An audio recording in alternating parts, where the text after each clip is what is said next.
If I asked you the question, what is man's greatest invention? What would your answer be? There's a lot of options. Would it be fire? Because it gives us warmth, protection, and the ability to cook our meals. Or perhaps you would pick the wheel, because it's the driving force behind the beginnings of trade, commerce, and travel.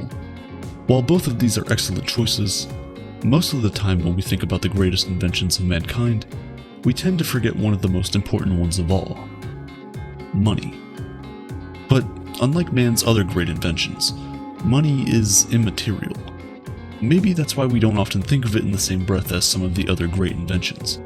Things like fire and the wheel are tangible, but not money. Money is merely an idea, an illusion whose value is non-existent, only determined by the importance we place on it. Or at least money as we know it today. However, the fact that money is an illusion does not in any way undermine its importance. Before we created money, we were forced to trade goods and services directly in what we refer to as the barter system, people exchanging goods and services for other goods and services in return. Because there was no arbitrary value placed on these items, every single trade was determined by what each party was willing to give up for something that they wanted. It was kind of like a game. If I wanted some of your vegetables for dinner, but I only reared cattle, I would have to give you one of my animals in exchange for a bag of vegetables.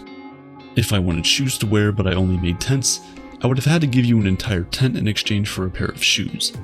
And immediately you can already see one of the major problems with this system of trade. It's the asymmetry.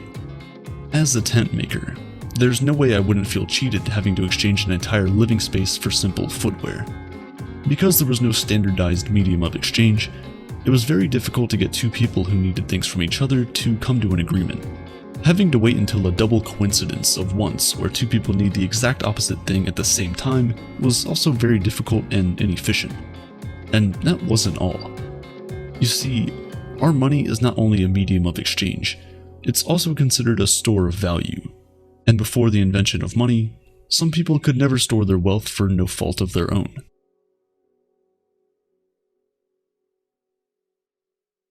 Think about the farmer who sells tomatoes and the man who makes tents. The man who makes tents can create an entire village of real estate and barter it out with anyone who needs a place to rest their head all year long, and he would probably cash out on that. But the farmer who sells tomatoes can only barter when tomatoes are in season. And because tomatoes are perishable goods, he cannot keep them for a long period of time. So, although he would be putting in the same effort into his business as the tent maker, there's absolutely no way for him to remain wealthy all year long. There's also the problem of having something that only very few people want. Nowadays, when starting a business, you're often told to find a niche, a small group of people who are very interested in what you have to offer. Before money was a thing, that advice would have you left with nothing worth bartering. The people who had the most were those who owned things that everyone wanted. Things like weapons, animal skin, and salt. But then since everyone knew that everyone wanted these things, they started buying them even if they didn't need them at the time, just so they could trade with them later. And so commodity money became a thing. People would exchange goods and services for the most common items, like salt or weapons, and just use that to trade for what they want from someone else. From salt and weapons to tiny collectibles like shells and beads, humanity had found a better way to trade and transact. Instead of exchanging goods and services for goods and services you may not need at the time, you can exchange your goods and services for arbitrary objects to act as placeholders of value, an IOU, or IOU. After that, you can use these placeholders to get goods and services you actually want from someone else. The idea was brilliant, so brilliant that the entire world slowly moved away from the barter system to the money trading system. But there was still one problem with this medium of exchange. You see, for money to be worth anything, it needs to be scarce. The more available something is, the lesser its implied value. That's basic economics. If everyone can get their hands on something, it can't be worth that much, right? So things like sand or shells that you could easily pick up on any beach weren't really a good measure of value. As a result, around the year 770 BC, the first metal coins were created in China. As a sort of homage, the Chinese made miniature versions of the tools that were once regarded as currency. They made the coins circular so that it was easy to reach into your pocket and take them out without hurting your fingers. Then they cast the coins in bronze. This was it. Money was finally worth something. You couldn't just go to a beach somewhere and pick up bronze. It was scarce. It had value. At this time, money wasn't yet an illusion. The value of a coin was determined by the value of the metal the coin was made out of. If you had a coin that was made from 1 gram of gold, it was worth 1 gram of gold. You could easily measure it and see for yourself that it is, in fact, 1 gram of gold. However, kings and rulers quickly discovered the power of money. They realized that the more of these tiny precious metals you had, the more power you could control. And so in 600 BC, Alyattes, king of Lydia, created the first official money mint. He created the coins using a mix of silver and gold, and stamped an image on the coin to act as denominations. Now people could easily tell the value of the piece of metal they were holding simply by looking at the picture on its face. But the kings of the world wanted more money, and precious metals were too expensive. To produce more money, they started slimming down the coins, then mixing the more expensive metals with cheaper metals. Soon, all the coins in circulation were worth less than what the image on their face said they were worth, and so the illusion of money was born. The value of the coin was no longer determined by the value of the metal. The value of the coin was now simply what the rulers and the banks said it was. So 1 British pound sterling represented 1 pound of sterling silver. However, when international trade became a thing, people realized that metal coins were too heavy to lug around, and so kings around the world started issuing IOU certificates for long-distance trading.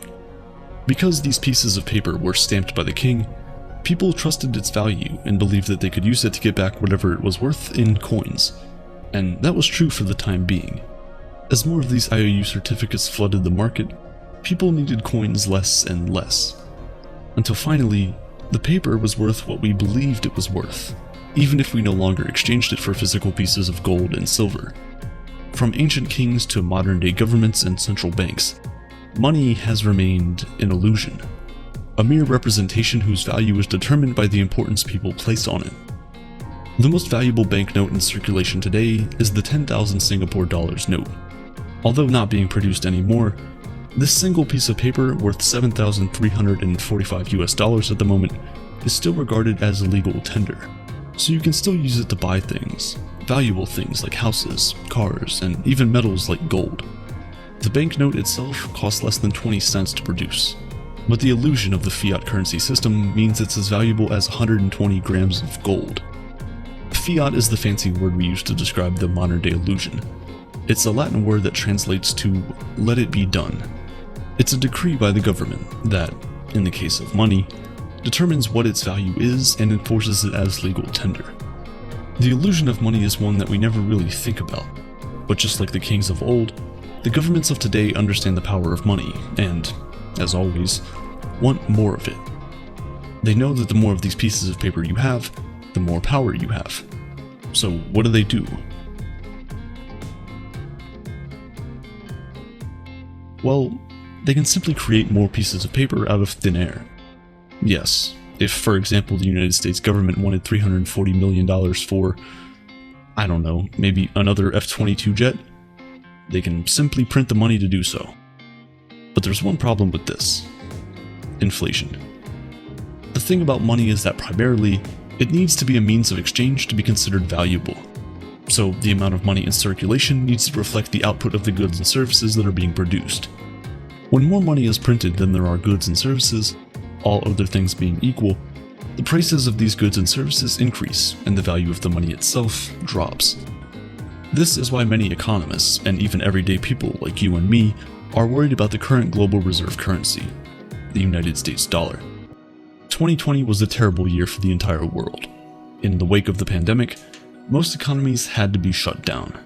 The goods and services available and the general output of the economy was reduced to mere trickles, and the world kind of came to a halt for a while. Because there wasn't as much money flowing around, to keep the economy from going under and basically our world falling apart, the US government started printing money at a rate faster than has ever been printed before in its entire existence. Right now, 40% of the US dollars in existence today were printed in the last 18 months alone. That's outrageous. And because the output of the country hasn't really increased by that much, eventually, the prices of the goods and services might start to skyrocket. You can see this taking place in the price of commodities, such as lumber, which had as much as tripled in price from just a year ago. If you haven't noticed, some of the prices of the things at your favorite restaurants are now slightly higher than they were last year. It's an ever so small increase. Maybe the guac at Chipotle is 20 cents higher, but it's happening right there under your nose. On the surface, it seems like a good thing that governments decided to send out stimulus and unemployment checks to their citizens. But the reality is, it's a double-edged sword. Of course, it helps those most in need, and that's a good thing. We're at the point where, because of inflation and a slowed economy, people really aren't able to get the right jobs at the right times. Sometimes it's not even because they don't want them, but because it's simply worse than the alternative. For example, in the United States at least, if you're a waiter or waitress, you aren't required by law to be paid even minimum wage. Some are literally paid $2 to $3 an hour, with the rest of their income coming from tips. But with a lot of restrictions and rules in place around the country, and not as many people going out, there's less customers. Less customers with less money means less tips. If your employees aren't making enough money, they're gonna quit. Simple as that. If your business doesn't have employees to help you run it, you're going to go under. It's a domino effect. But what can you even do? When you can earn more money from unemployment and stimulus checks than you would from being employed, why even look for a job in the first place? You see, the Federal Reserve of the United States is a very sneaky way for the government to essentially create money out of thin air and pump it into the economy without people thinking too much about it. Before 2020, the United States was $29 trillion in debt. It's an unbelievable and inconceivable amount of money to even begin with. This debt is obtained in the form of bonds and treasury notes, which are basically just pieces of paper that say the government will pay you so-and-so amount plus interest. Right now, a 10-year US Treasury bond will return you about 1.23% on your investment at expiry. So if you put in $1,000 today, you'll have made $12.30 by 2031. That sounds terrible already, but to add icing onto the cake, it doesn't even keep up with inflation, which is targeted to stay around 2% a year. It's a lot higher than that, but that's for another time. By investing in government notes of your own country, which issues the currency you use every single day, you actually lose buying power over a decade. It is weakened by the day. But regardless, banks, businesses, and individuals around the world buy these bonds and treasury notes, and the government uses all that money it gets back how it sees fit. However, when it's time for the government to pay its debt, all the money they made has already been spent. So they buy back all the treasuries and bonds, but only from the big financial institutions, and then pay them back with new money created out of thin air. Since March 2020, the Federal Reserve has bought back over $1 trillion in bonds, and is planning to continue to do so for the foreseeable future.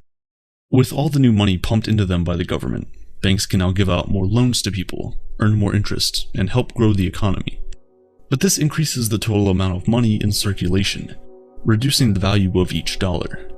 With multi-trillion-dollar stimulus payments and infrastructure packages, it makes you wonder how long this stuff can go on for. New money steals value from old money. The amount in your bank account doesn't change, but because of the new money the government has just printed out of thin air, your money is no longer valuable as it once was. Basically, every second you store your wealth in any fiat currency, such as the US dollar, it is being devalued. You could stare at your bank balance, and day by day, you'll be able to buy less and less things with whatever you have left.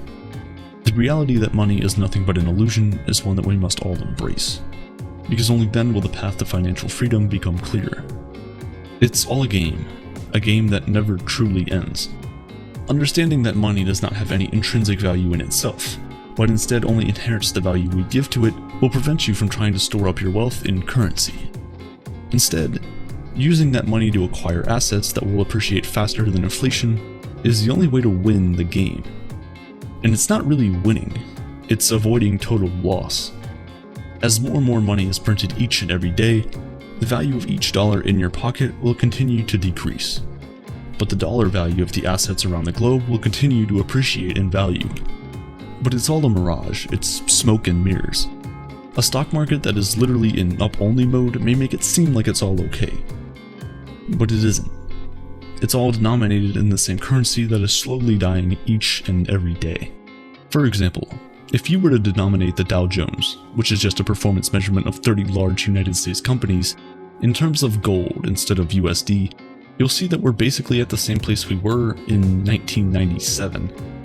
Smoke and mirrors. But what's the end goal of all of this? With fiat and an unlimited supply of money, will the value of each currency just continue to decrease until the end of time? Will the gap between the rich and poor just continue to grow wider and wider?